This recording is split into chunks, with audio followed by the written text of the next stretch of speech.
evening, all. We'll have a wonderful crowd here of all the faculties from great institutions.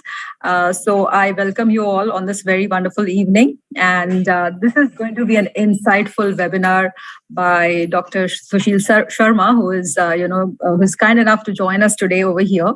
And touching upon a very interesting topic today. I feel maybe this topic would not have been touched upon earlier. So this is an academic journey of, everyone from east to west. And, what a great personality we have with us, Dr. Sushil Sharma, who is, I guess, the icon if we talk about this particular topic of the academic journey from east to west. So we are very proud and we are very lucky to have him here, who will be, embracing this particular topic and explaining his journey. And maybe through his journey, he'll be explaining, how the journey from east to west can happen in the academic front. And along with Mr. Sharma, we have eminent, personalities from the education sector. We have with us Dr. Ganesh Rao. We have with us his father, Dr. A.B. Rao, and a lot of other people, are joining here today in this particular webinar. Before I basically start the whole session, I would introduce myself because, otherwise people would feel who is this lady speaking, as a moderator in which, my name is Dr. Meenakshi Tyagi, and, I have been working with Pune Business School as a dean over here. And, just to give a small brief about myself, I'm a software engineer from Pune University long back in 1999. And then I've done my PGDM from IMT Ghaziabad, MBA from Sikkim Manipal University, another MBA from Pune University.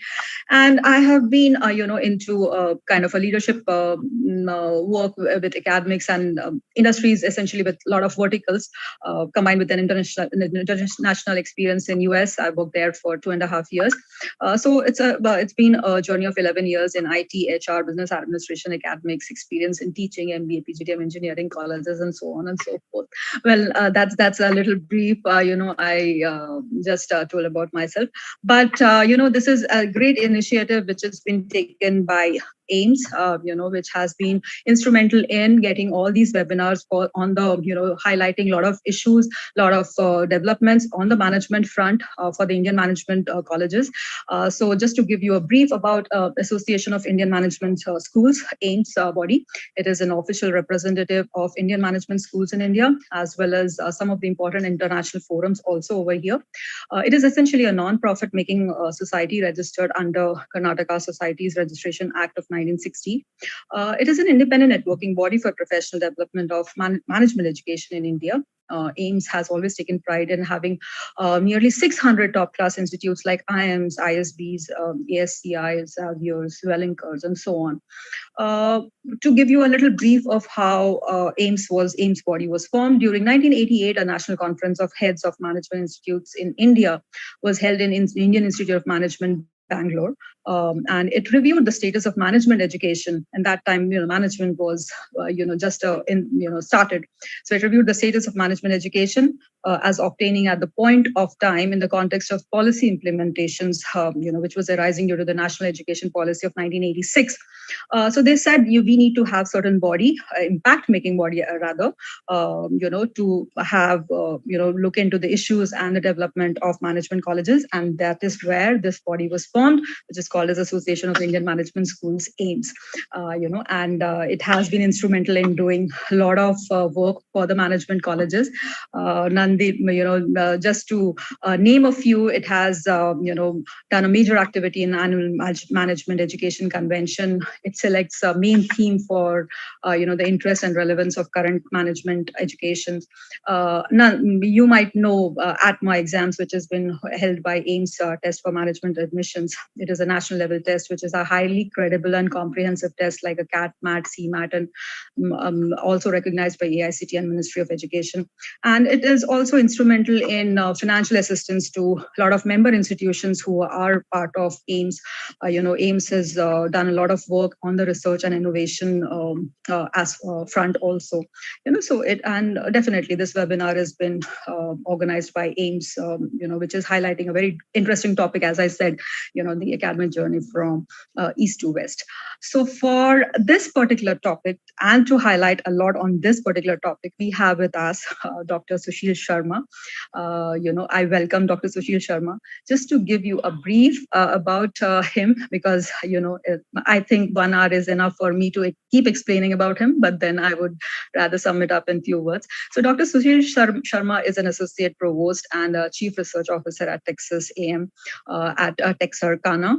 Before joining Texas A&M, Dr. Sharma served as an associate dean, the Department of Information Systems and Operations Management Chair, and an executive director of the MBA and other certificate programs at Miller College of Business at Ball State University.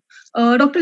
Sharma is a leadership fellow at Howard University through the Management and Leadership Program in Higher Education.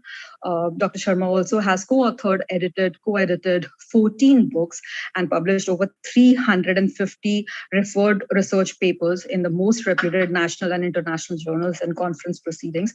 His work has gotten thousands of citations, including Google Scholar and number of high H index. Dr. Sharma has also worked with premier world-renowned institutions, to name a few, such as IIM and University of Waterloo, Canada. Then, in Finland, also in a University of Turku School of Economics, Victoria University of Wellington in New Zealand, and Istanbul University in Turkey. So he is, world-renowned and has earned a lot of recognition for his teaching, research, and services, and several of outstanding awards as an outstanding researcher, outstanding faculties, outstanding administrator. A lot of it, Dr. Sharma. Should I keep going? It is really something which is very, very inspirational. That at such an age, you have really achieved a lot in the academic front. So maybe you will also while during your journey, maybe you will also highlight a lot of such achievements that you have done while you have transitioned from east to west. So now I would request Dr. Sharma to take it further and explain, to start with, explain your journey, how it has been from east to west, so that, we might get some kind of secret and some real, essence of how, as a person, as a faculty, what are the various ways of faculties to transition from east to west, and also maybe for the students as well, because this journey is not only for, for the academicians on the faculty front, but also on the students front. So if you can explain to us how has been your journey and how maybe it would inspire others to also have such a journey. Thank you so much. Yeah. Thank you. Thank you. Good evening. Namaste, Dr. Meenakshi. Thank you for your kind words for my introduction. First of all, I'm grateful to AIMS, Dr. Nandagopal, Dr. Ganesh Rao, and all the other office bearers to give me this opportunity to share my story, how I had traveled from east to west in my academic journey. This is a very special day for me for a number of reasons. Number one, that, I have delivered thousands and thousands of speeches worldwide and have taught in many different countries. But I'm always excited to lecture. But this is the first time I'm getting nervous and also emotional and also excited at the same time. Nervous and emotional because I'm trying to reminisce my whole journey.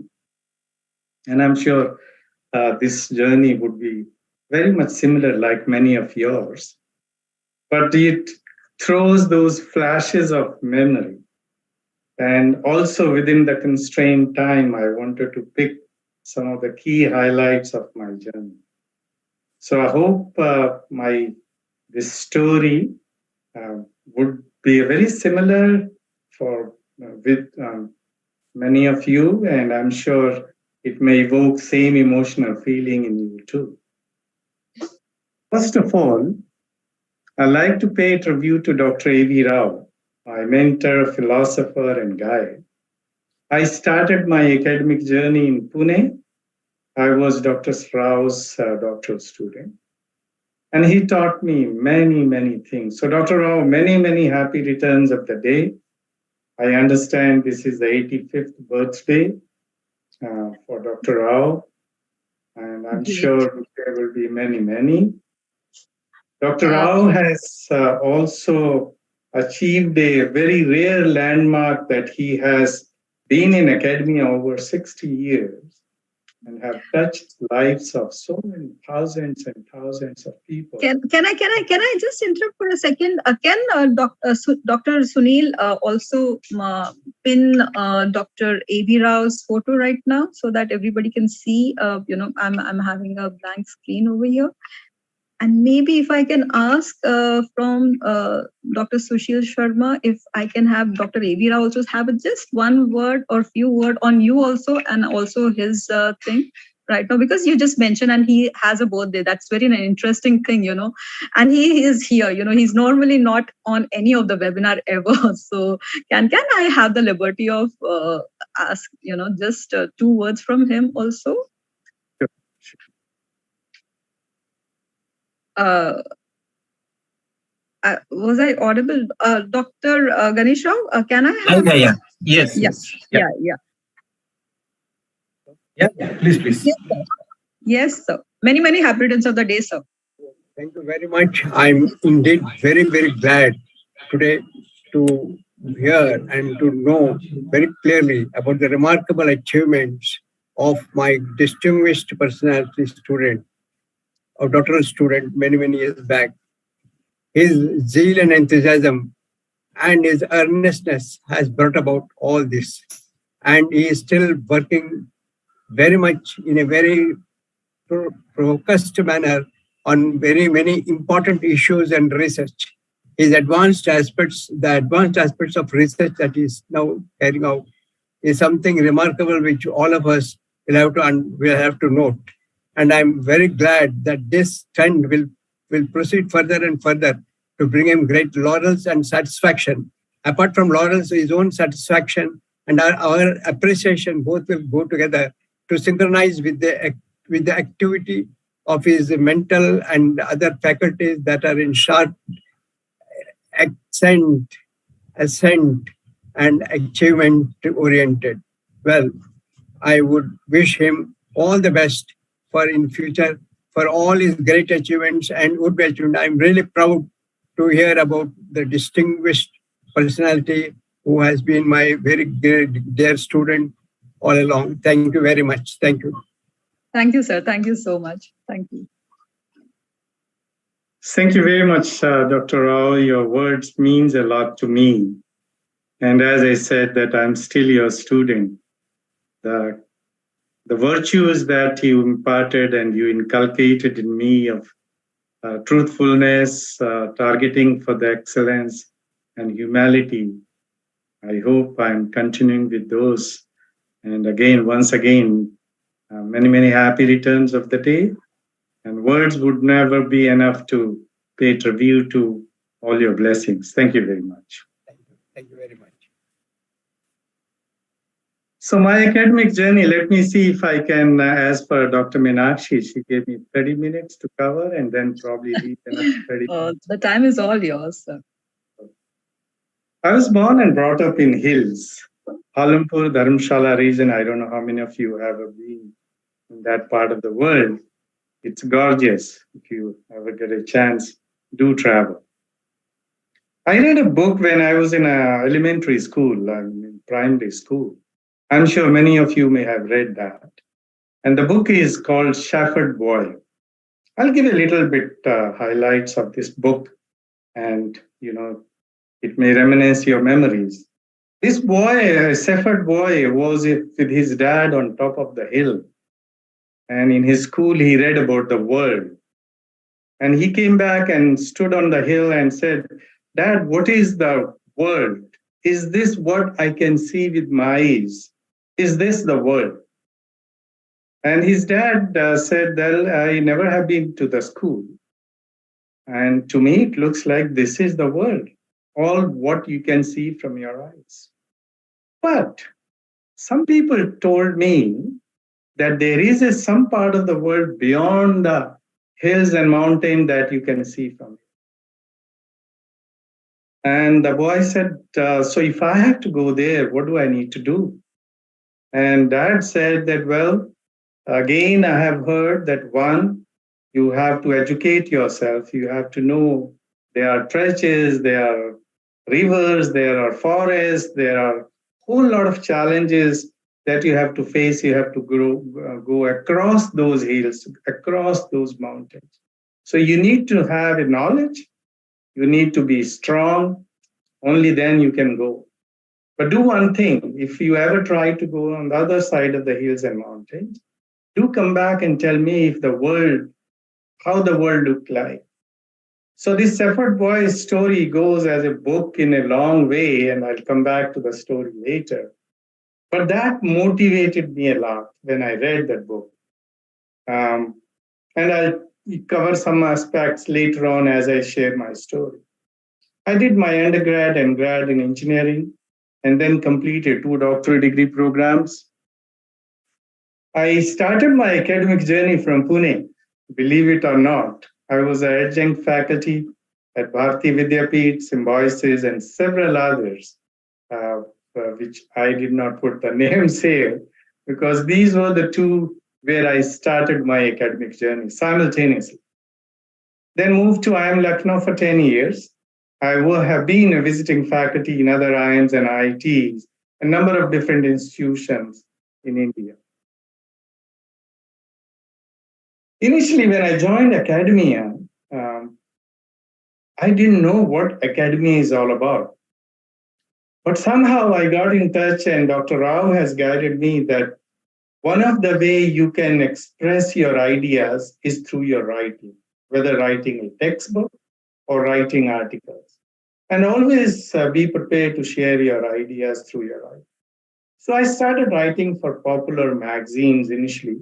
There was a magazine called Datamation, and I started writing more on IT, pros, cons, emerging technologies, emerging trends, impact on society, all kinds of the topics. And slowly and steadily, many other magazines started approaching me, including the Times of India, and they asked me to write a regular column, which used to come every fortnightly. And this was called Cyberspace Column.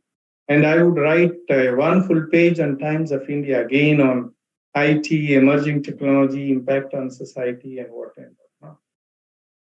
Slowly, when I developed my popular magazine writing, it encouraged me to now write in scientific journals. And then I started building up my scientific writing, started initially writing for some of the journals in India, including Vikalpa, Decisions, and many others. And based on some of these writings, and particularly based on my cyberspace column of Times of India, I used to get a lot of responses from citizens or from the people in India. And I used to answer their, that time it was not much of email, but the letters.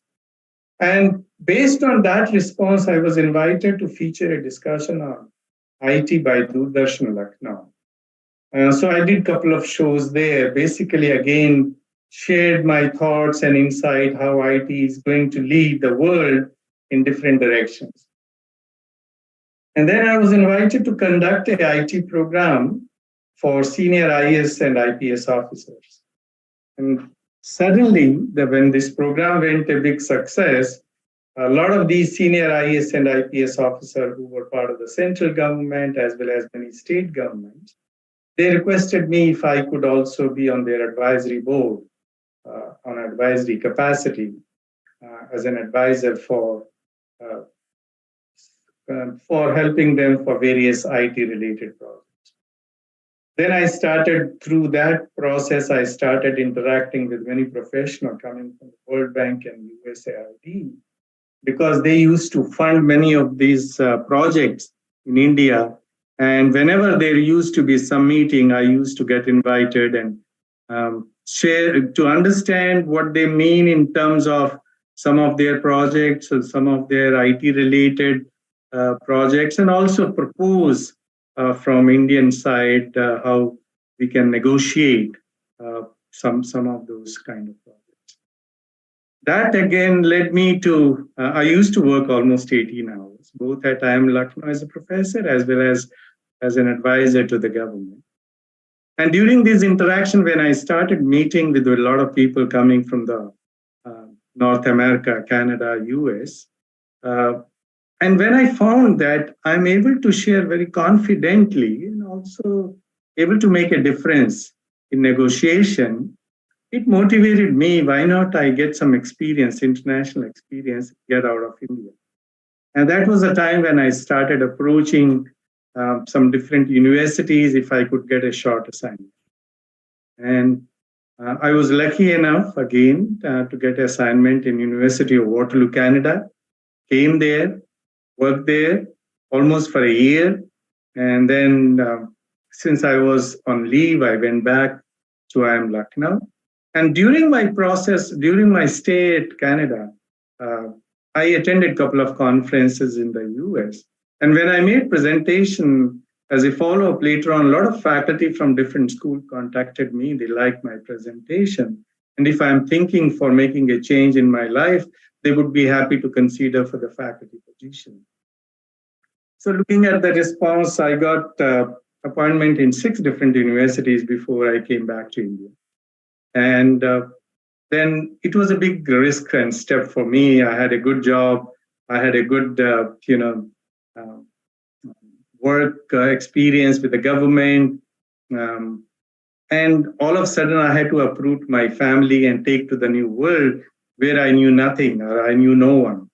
Also, I had heard that tenure, to get a tenure in US university is one of the toughest things in the world. But I took that risk and joined Ball State University. Among those 6 universities, I chose Ball State. The very first thing I was told that now all your 10 years experience is 0. You have to restart the cycle. And just like a young PhD, you have to go through this tenure process. And they gave me some kind of landmark. You have to publish these many papers. These are the kind of journals. And whatever landmark they gave me, now I'm more insecure because if I don't meet them, I have to again uproot my family. So I started working hard.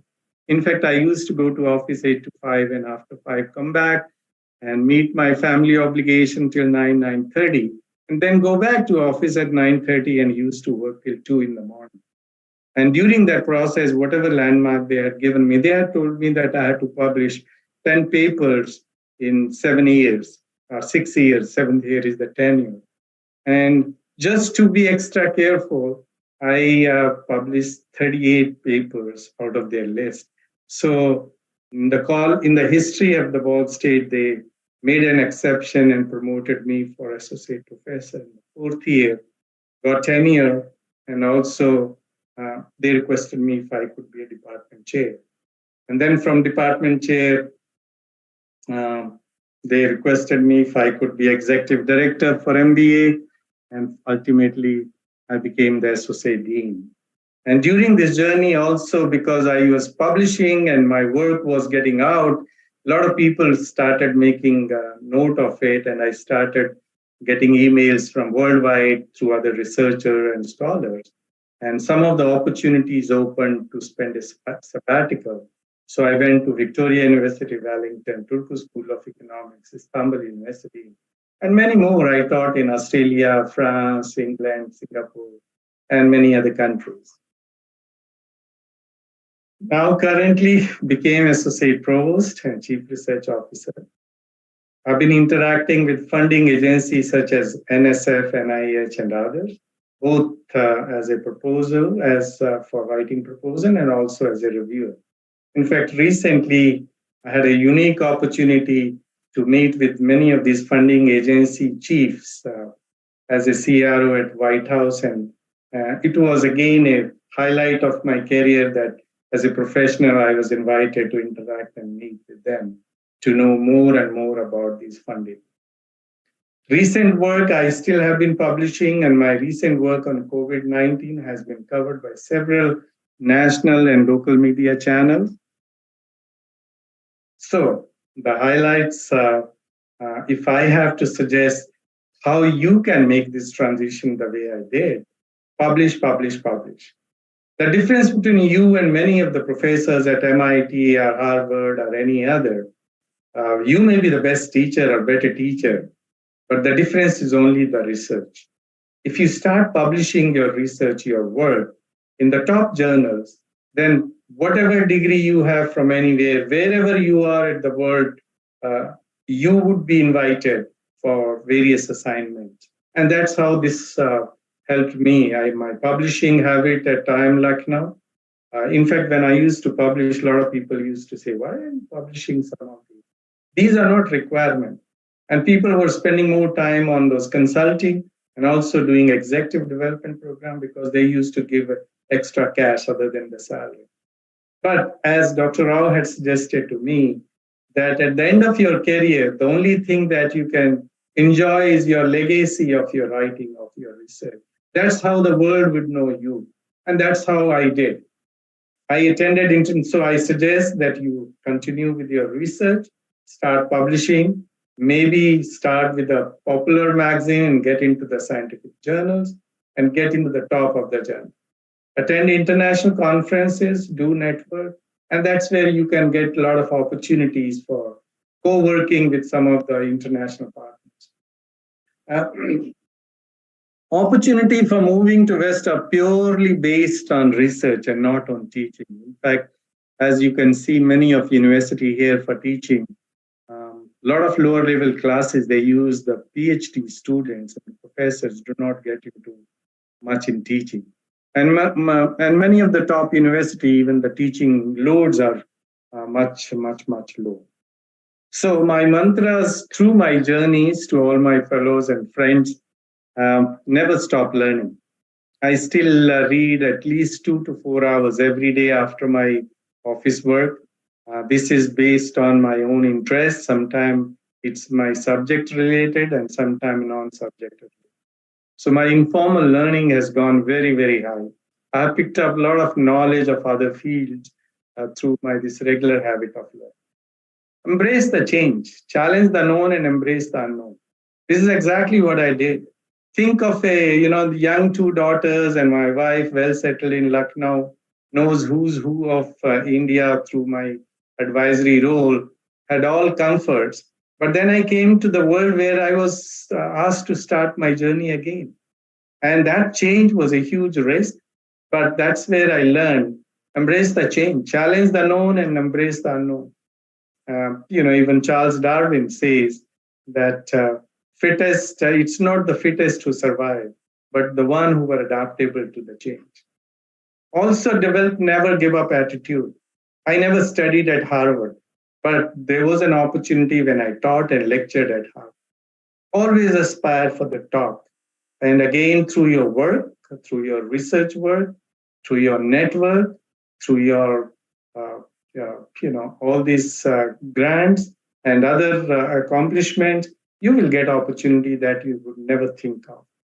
Always keep your positive frame of mind, can-do attitude. I can do it.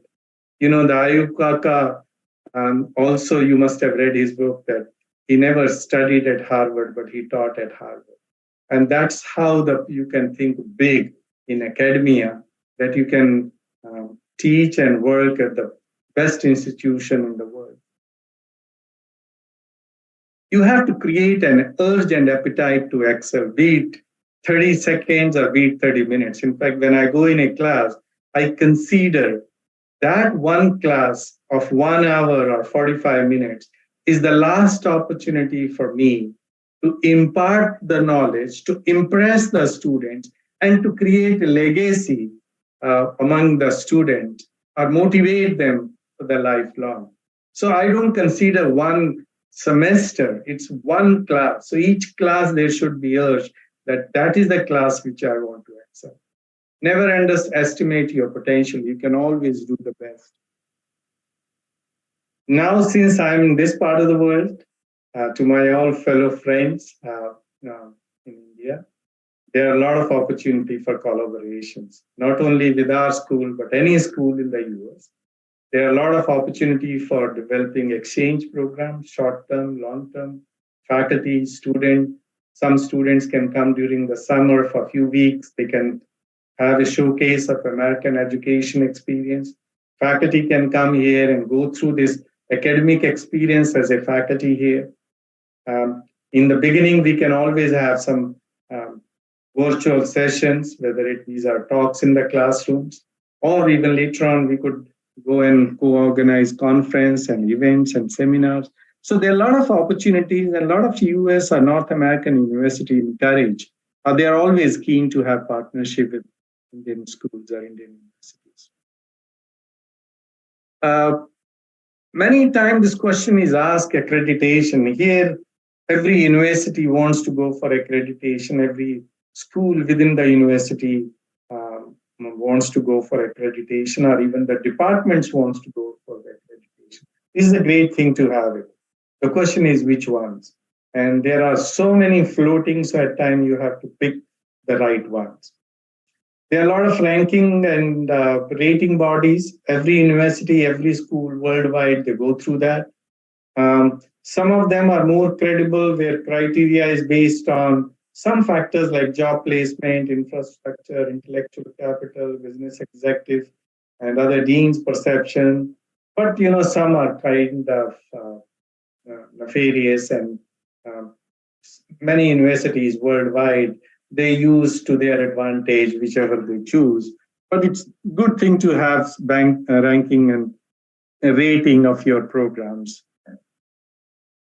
A quick run through. Let me see my time clock. Yes, almost I have a few minutes left, so I'll run through very, very quickly a brief idea of academics in the West.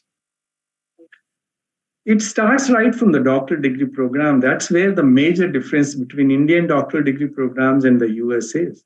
They're very structured, 4 to 5 years of time frame. 2.5 years is the coursework. And as part of the coursework, they also teach you how to teach. Supervisor, like Dr. Rao, they become your mentors, and they advise in job hunting and negotiation. They also, the universities have some kind of a range of salary for each discipline, but sometimes the additional benefits of summer pay or research support, all that is helped by the research supervisors. There's emphasis on lineage, so a lot of hand-holding.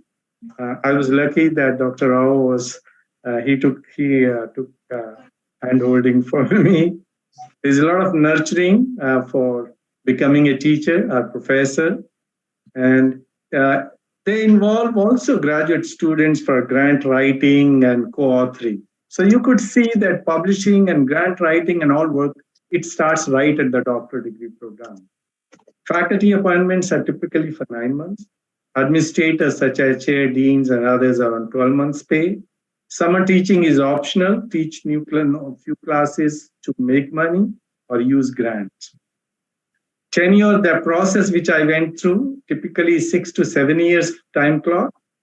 When you get tenured, you also get promoted. Apart from the inside review, you also have to go through external reviewers or expert in the field based on their recommendation to get tenured and promoted. Now, once you get tenured and promoted, then you retire only when you retire. So of late, some professors, they were not becoming productive once they get tenured. So there is also now a post-tenure review in the university. It has begun. So if they don't perform on successive years, they also could be asked to retire. There are contractual positions ranging from 1 to 5 years. Adjunct positions are just semester to semester basis. Only 50 to 60% faculty are tenured. You may continue to work in university for 20 years, but you may not be tenured. Expectation from tenure line. There are different types of university. There are around 3,000 universities in US called R1, R2, R3. Highly R1 research universities like Harvard, MIT, and many other, they have a higher expectation. So they give you the general list and they say publish only in these and also get some grants. Teaching load in the R1 university is typical 1-1 or 2-2, or in R2 is 3-3 and R3 4-4. And each course is for 15 weeks, and courses are taught on 1 hour slot or 1 hour 15 minutes or 3 hours in the evening. Teaching evaluations, you need to have 4 out of 5, and you have to have a service working for departmental committee, college committee, university committee. There's a review process. You can go through that. It's done at each level. Very transparent process and at each level. There's not a one man who decides about your career. Every year when you go for salary raise, again, you would be reviewed based on your performance.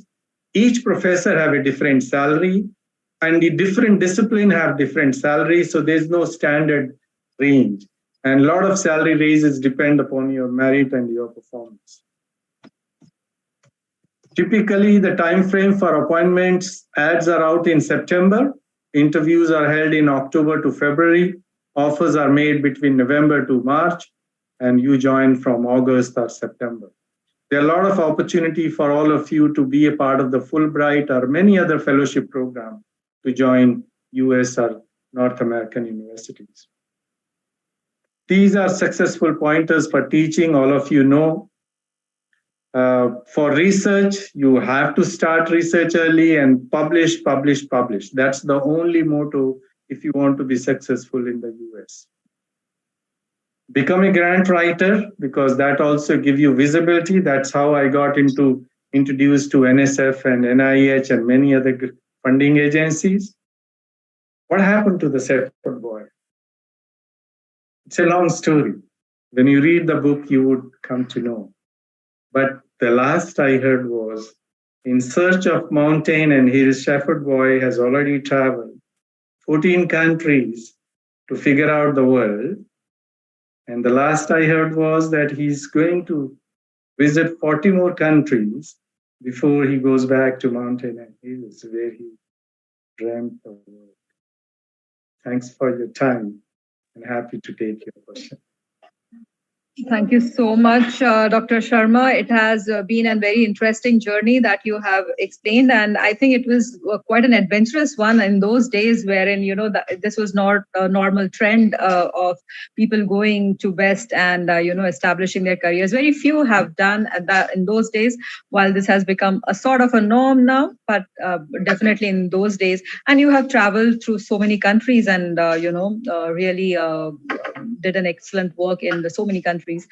So I'm sure, whatever story you heard and got inspired with really worked very well, because you are quite an inspired person in the sense, you have really achieved a lot as far as, traveling through various countries, truly from east to west. And this has been, there are a lot of people, a lot of professors who would, want to ask a lot of questions. I am already seeing a lot of raised hands, and I'll be giving chance to almost everyone. But before I do that, there are a couple of things that I want to tell is that, there is a sort of an attendance which would be circulated to you. Maybe you have to register and get, mark in those attendance, because there is also a certificate which will be distributed to everyone whosoever is attended this webinar today, and also to the ones maybe who has joined through Facebook Live. There, you need to register there as well to avail the certificates. Those would be given after this webinar. And because there is a feature which our administrator has maintained, wherein you cannot sort of unmute yourself in between. You can always raise your hand, or you can also chat, type in your question, and what I would be doing is, once you type in the question, I would be so if there is somebody who's asked for the feedback link, that would be provided to you, so that you can after the feedback you can get the certificates. So you can also type in your question on the chat box, and I would take those questions with Dr. Sharma. So this is a brief that I wanted to tell before we started the question answer session. So before everyone asks, I would want to ask, there is always a fear, that Western people are very different. They are maybe more professional, maybe don't how we say in India, it is 19-20, 19-20, even 19 is so good, 20 is good, so Western people are like, they are very particular. They have to be, even the students are very particular.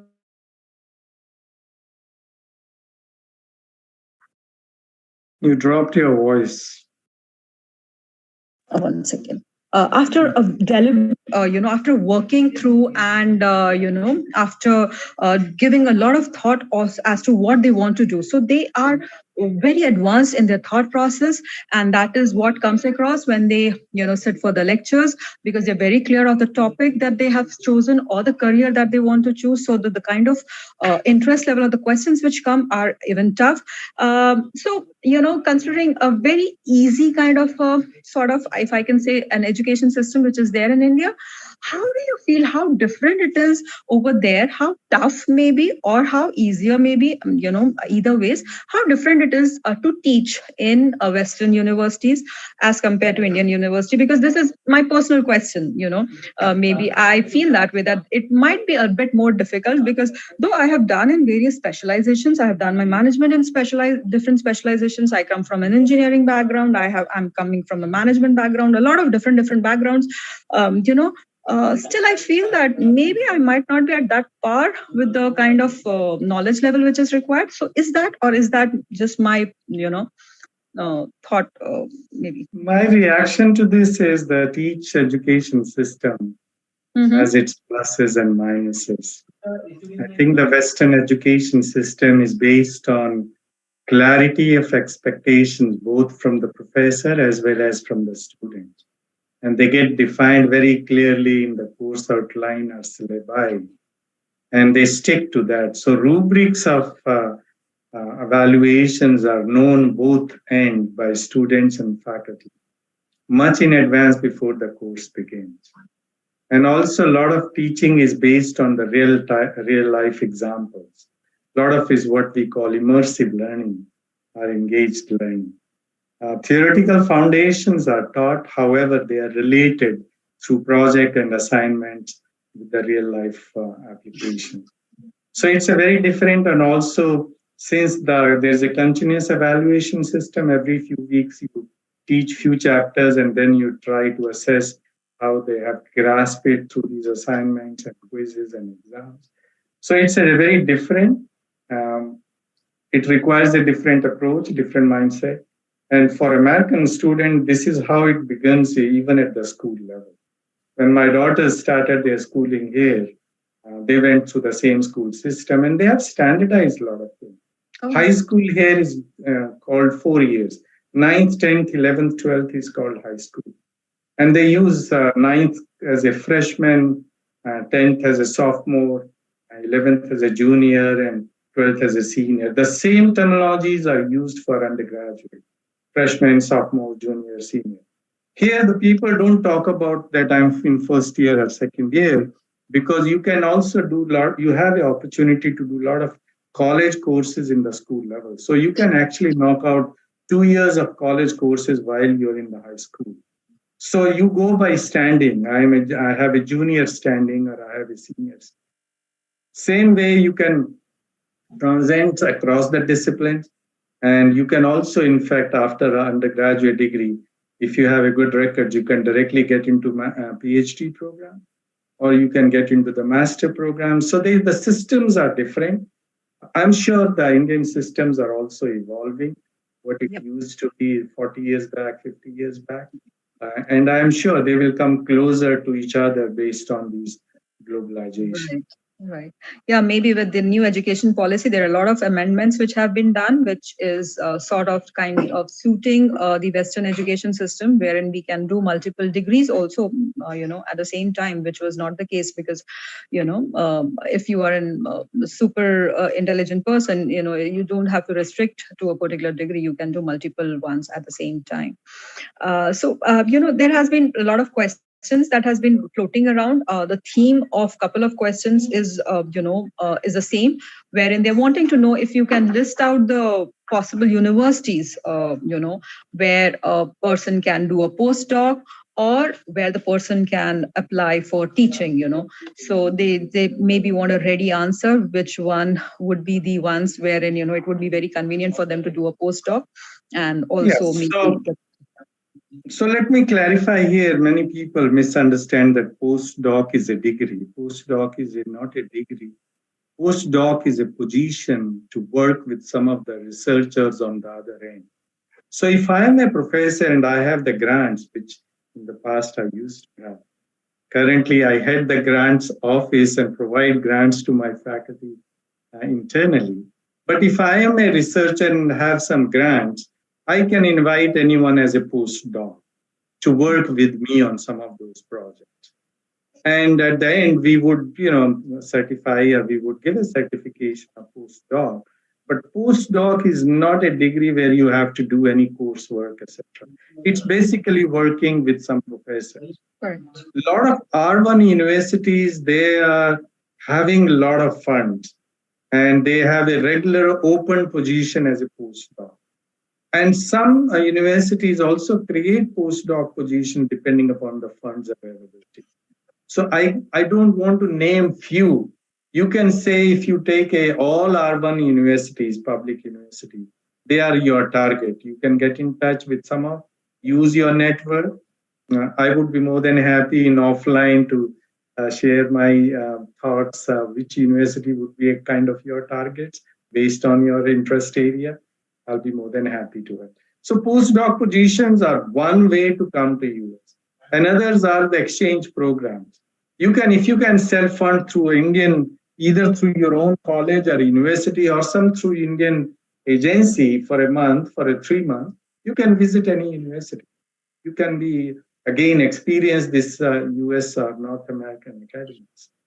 Third is through some of these structured programs like Fulbright, Nehru Fellowship, and there are many others that you can apply. You again need the support letters from different partners in the US. So if you develop some network and if you have a target universities, you can again come through this fellowship. So I encourage you, all of you, to try all these different options. Either come through a postdoc option.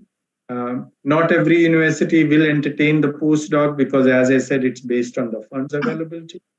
Not every, mainly the R3 universities really do not encourage the postdoc because the more R1 and R2 university encourage the postdoc position. And try all the possible avenues to come to experience the US academy. Great. So again, this there is another set of questions which is coming around the research part of it. Like even what I could gather from the presentation that you gave, that there is a lot of stress which is given on the research part. There is a lot of prominence of the research work and a lot of importance given to the research work in the Western universities. Like for example, even for your promotion, they said that you need to have sort of set of number of research papers that to in certain big journals and all that. So there are two kind of questions. One is that somebody asked that how is Indian research or maybe Indian research work different from the overseas research, because there is a lot of emphasis on the research part given to be a professor or over there. And also there is also somebody who asked what is the prime responsibility of a professor or a teacher? Is it doing a lot of effort on the research, or is it more towards the first duty as a teacher, teaching what the person is supposed to be teaching? So what are your views on that? Maybe there are two different questions, but again on the research aspect. Yeah, great questions. I think let me try the second one. If you want to make a career in R1 university, then only research. Even those 1 or 2 courses that those professors teach, they use their PhD students. So the research is the major focus. They may be the worst teachers at times. These are some of the people who may be Nobel laureates in University of Chicago or MIT or Harvard. But if you see them in the classroom, you may not be impressed much. But your identity is your research. That's all. So if you want to make your name in this part of the world, then research is the only way. As I said, I got a lot of these assignments and I still get a lot of email worldwide who go through my work and then they ask me whether I could be their PhD guide or I could give them a lecture on this subject or help some of the faculty in those research areas. And that's how this network keeps, spreading more and more. And the first part of your question was the Indian research. There is no Indian research or there is no the US research. I think what they have done is in each discipline, they have identified some journals. And those journals, they are all over. They are some are published at the US, some are in Europe, and some are even ANZ regions. What they want is the quality of the work, the methodology that you follow, and the research, the new knowledge contribution that you bring in. That's all it matters. In fact, a lot of top researchers in the US and Europe, they have used India as the data source because India has an abundance of data in every field. And they have become expert on Indian subjects using Indian data, but they have never traveled to India. So there's nothing a difference between Indian research. So while you are in India, and that's where I was sharing my story, I initially started only targeting Vikalpa and Decision and some of the other journals that I knew at that time. But soon I figured out I have to publish an international journal of high repute. And that's where I started, making a list of the journals, started looking at their templates, started looking at what kind of research they publish, and targeted, and I made a beginning in that. Once I had a few journals, and they were not the top journal when I started publishing, because initially you need some kind of a critical mass. So in my ABCD category, I started with the D international journal, went to C, went to B.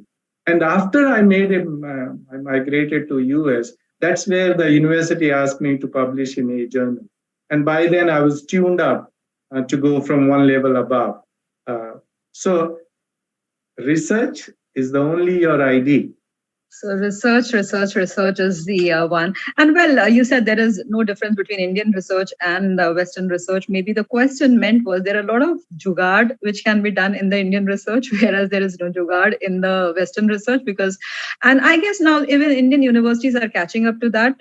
Even for your PhDs, you need to have a Scopus index. You need to publish your papers in Scopus journals only, because they are more credible. There is no funding or there is no business associated with that Scopus, so it's a very authentic kind of. So a lot of degrees, doctorate degrees, are now given only if you publish in the Scopus. So somewhere we are catching up, to the credibility of that. Great. There are a few, just maybe one or two more questions that I can incorporate. Yeah, I think we are running to answer as many questions as you wish. So I know. Maybe we can just, if I can incorporate any of the question, So somebody just asked. I couldn't get the question's meaning. However, if you can get, it seems that Western education contributes largely to the country's growth. Maybe what the person was trying to ask is through the research. Maybe it's you get a lot of new things. There is something new coming through the research. How can we do it in India? Any suggestion? So this is basically you need to do a good quality research. So I guess that is the way, maybe. So anything, if you understand what the question meant. There's a lot of inputs being given to by ways of Western education. A lot of contribution is done towards the country's growth. How can we do it in India? Any suggestions on that? So, in a couple of Indian schools asked me in the last 20 years to conduct some of the workshop, how to do the research or how to conduct research and how to publish successfully. So interestingly, my workshop, which I conduct all over the world, there are two aspects of it. One is I share the story or give you the pointers. Another, I make you to do. So if it is a 1 week time, I make you to pick the topic, I make you to write the abstract, I correct that where there are problems in the abstract, then I go to the next portion of, the introduction, literature survey, research methods, and finally the data collection and others, and help you also in the data analysis, and finally make you to ready with at least a paper by the end of few weeks if you're willing to. So the enthusiasm goes from the first week, a very high, to almost zero by the end of third week. And the result is there may be only one or two people who pick up those insights to do research. Others don't because of the following reason. Number one, Indian universities still have not been using research as the reward and incentive. They don't. They can promote you without research. I'm sure things are changing. Right. If you are bringing more money through this executive development program or management development program, then you basically can be seen as more valuable to the institution in India, which is not the case in the US. So unless research is used as an incentive and motivator to grow up, the many people don't really venture much into it because they can grow independent of research. I encourage again, take this seriously. As I said, that my whole motivation was to keep this legacy. In fact, when I arrived in US, I mentioned to myself that I would like to have at least 50 publications, mix of all kinds of journals ranging from A to C, as I retire in my career. And I have already published over 350 journal papers in various journals, conference proceedings, book chapter. I have 50 book chapters in 50 different books. I have 15 books. And these were slowly, I kept on changing the goalpost. When I began my career, I'll publish 2 books. And that is how I would like to know. I'll publish 50 research papers. But when I saw other people, they're doing so well, then I said, why not I touch them too? And that's how I keep on changing my goalpost. And today it's a different feeling when people cite me or quote me. My topics are IT related, but just to give you an idea, during this COVID, when people were going through this hard, challenging time, I started thinking that there's a lot of misinformation through media, whether through internet or social media. So I said, why not I do a research how social media is creating anxiety and disorder, stress to the people just because of misinformation. So my topic is a technology, but I related with the COVID situation. Immediately thought of, created a survey instrument, validated it through a pilot survey, and launched it, and made sure that it has a representation all over the US, had somewhere around 3,000 respondents. Also, for some time for your research, you have to invest from your own. I had to give some incentive to some of the respondents, $1, 50 cents if you help me in this. And suddenly that study became a landmark study. Now there's one paper which has over 600 citations from worldwide, the highest number of citations for one. Now, I am not a medical doctor, I am not a COVID expert, but I related my field with that. And that's how you have to always think of these new ideas continuously. How can I advance or do this inquiry for these interest area where I am? Great. I mean, it's really nice to know, and it's also inspirational to know, and maybe, you have learned it bit by bit that, you can create, you can build a mountain, and that is what you have done.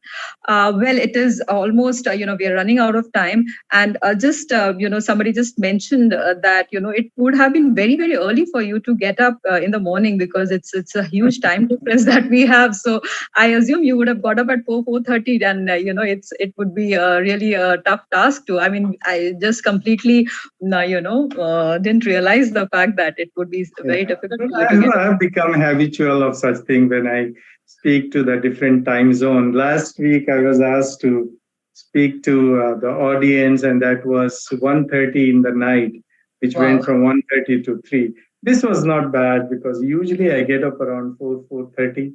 So this is my regular time. So I appreciate, in fact, you accommodating for this. Right. Great. So wonderful. And I think we are just running out of time. Before I really propose a vote of thanks, I would request Dr. Nandgopal to, President of AIIMS, to really, have a few words, so that we can have, because this is all because of him, maybe that we are having, this webinar to get today. So Dr. Nandgopal, if I may request you to, kindly share your words. you very much, Professor Tyagi and Dr. Rao. I think it is really a great. I came to know, of course, that Professor Sushil is really talking from east to west journey. By chance, we happen to be colleagues in IIM Lucknow, so I think it was really a privilege and honor to listen to him. Many of the things I was not aware, frankly, because I know he is very hardworking. I know he is professionally very successful. But the journey which he has gone through, I think it is really wonderful, very inspirational. There's so much to learn from him at a young age. In fact, I remember he was doing a lot of work during the Lucknow days. He was a well-known personality during those times in Lucknow. In fact, not only Lucknow, in fact, all over India, in fact, that way. And then when he shifted, we were in touch. So this journey which he mentioned was really wonderful for every one of us, to me in particular, because I have been very closely associated and I feel it that still now we are very close friends. We on regular basis, we are in touch.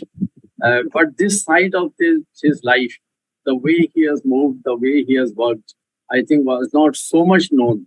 I only knew in a general way. So it was really very nice to really know, and I think it's very inspirational to everyone, those who are present here, and those who can make a move, those who can really get into that. I think it will be really very nice.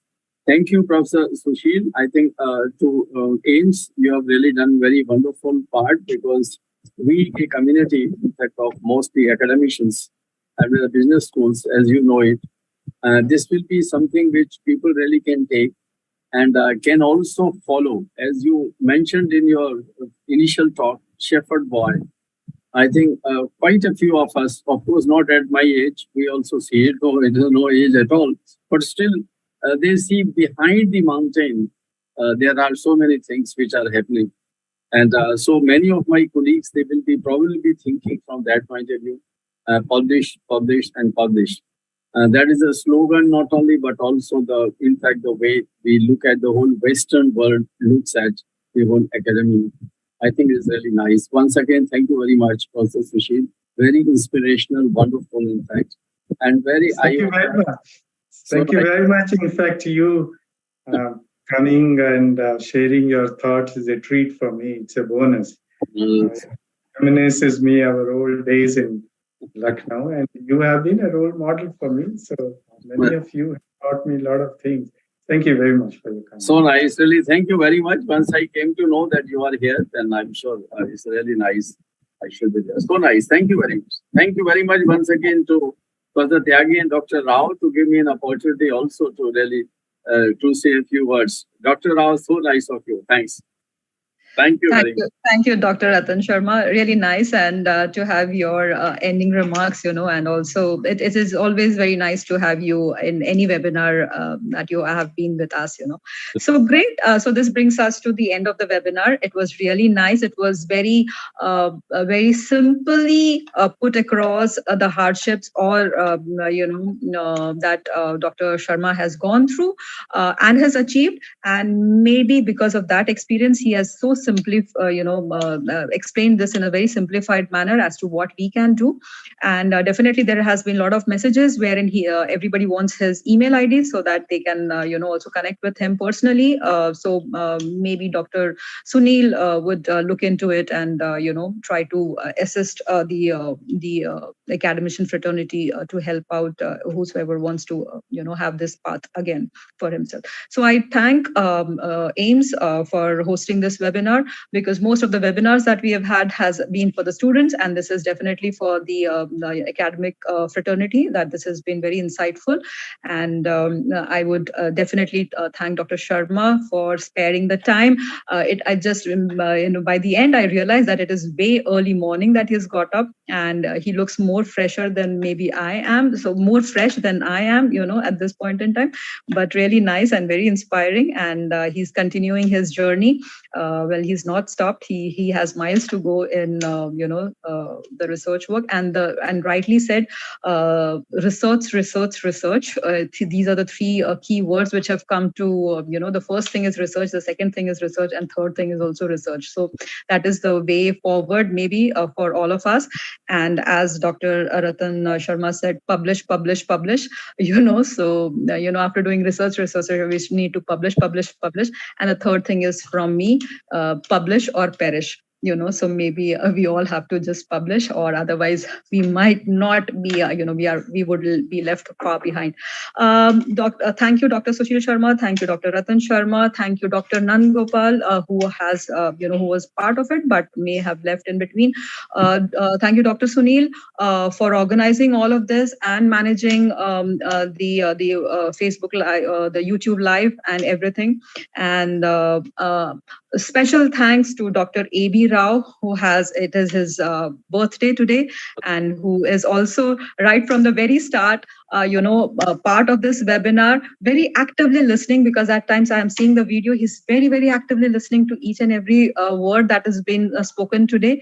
And definitely his speech and his appreciation for his student was something which is, which maybe Dr. Sharma is our treat for you, so from your professor, it's a treat from our side. His words are for you. And definitely Dr. Ganesh Rao, who has been coordinating and actively making everybody active, and the professor and the academic fraternity to join and be part of this webinar. And last and not the least, for all the professors, all the faculties who have joined today and who have been very patiently listening from the very start, and have really contributed by asking a lot of questions, very insightful questions, which we could address, maybe we could address. And I'm sure there is a lot we can discuss more. We can take this series further, and maybe Dr. Sunil can have more such webinars in days to come. Thank you so much, and I really thank everyone. And maybe this is... Let me type my address, email address. I still have my old email address so that I can separate my emails. So sharma@bsu.edu. This is my lifelong address from Ball State University, where I've worked for 22 years. And, I get around 400 to 500 emails per day. So I try to separate out my work emails and non-work emails. So if anybody wants to know more, you can contact me at bsu.edu. And also I am on WhatsApp, so you can contact Dr. Ganesh, and I'll be more than happy to help him. It was a treat to meet Dr. Sharma in this forum and Dr. Rao to speak on his birthday. It's going to brighten my day right now. Thank you very much. So much. Thank you so much. Thank you. Thank you, everyone. Thank you. Have a lovely day ahead. Thank you. Thank you very much. Thanks a lot. Thank you. Bye-bye.